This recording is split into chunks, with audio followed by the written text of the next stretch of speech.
Hey everyone, I'm Drex, and this is the 2 Minute Drill, where I do 3 stories 2 times a week, all part of one great community, the 229 Cyber and Risk community here at This Week Health. Today's drill is brought to you by Fortified Health Security. No matter where you are in your cybersecurity journey, Fortified can help you improve your security posture through their 24/7 threat defense services or advisory solutions delivered through Central Command, a first of its kind platform that simplifies cybersecurity management and provides the visibility you need to mature your program. Learn more at fortifiedhealthsecurity.com. Thanks for being with me today. Here's some stuff you might want to know about. There's been a lot of public feedback to CISA, the Cybersecurity and Infrastructure Security Agency. What still two? Why two securities in the name? Don't worry about it. Just keep going. On their proposed rule aimed at implementing the Cyber Incident Reporting for Critical Infrastructure Act, or CIRCIA, and a lot of that feedback has been critical of the rule as written. As you'd expect, there's concerns about the strains of additional reporting and the distraction of the short reporting timeline and how that might create problems for teams who are trying to recover from cyber incidents. There's also calls for harmonizing other reporting requirements and reducing redundant reporting. But the biggest issue seems to be over what type of healthcare organizations will be covered or not under the new rules.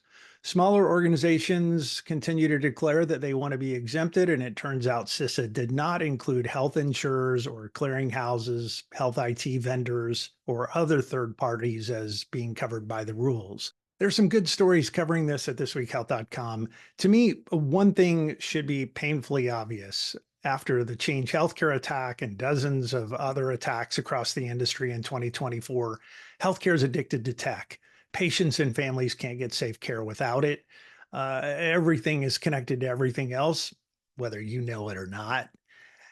And I'm not really sure that anyone or anything touching healthcare should be exempted. If we're going to do this, consider starting with a low bar and raise it over time, but put everybody on the radar. It's security 101. If you can't see it, you can't protect it. Or in this case, maybe be protected from it. One of the stories I've been watching over the past few months is the ongoing challenges at Snowflake. Your org might use their business intelligence or analytics products, or those products might be integrated into some other products that you use. Over the past few months, there's been a wave of attacks that have exposed data from more than 100 of their customers because the customers had not turned on multi-factor authentication, or MFA, for their users. Well, now Snowflake has changed their policy and they will turn on MFA by default. Customers will now have to turn MFA off if that's how they want to operate. A months-long investigation by third-party cyber companies reported that the data exposure had nothing to do with a breach of Snowflake or Snowflake's platform itself. The takeaway here is that even when you use third-party software or cloud services, the services themselves may be secure, but if you use or configure the service improperly, your data can still be at risk. I know you know this, but it's worth saying over and over and over again, especially after the Snowflake event. And who knew the Barcode just had its 50th birthday? Did you know that the first barcode was placed on a pack of Juicy Fruit gum back in 1974?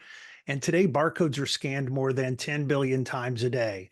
Barcode's son, though, the QR code, born in 1994, that kid's grown up to be trouble from a cybersecurity perspective in the past few years. So watch yourself.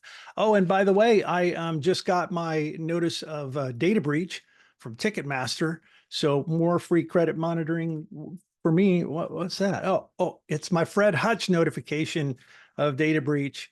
So yeah, more free credit monitoring for me.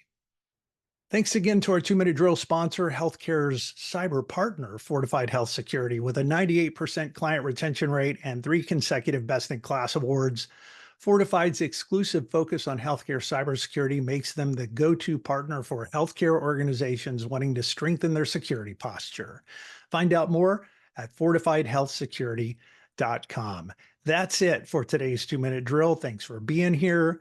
Stay a little paranoid. I'll see you around campus.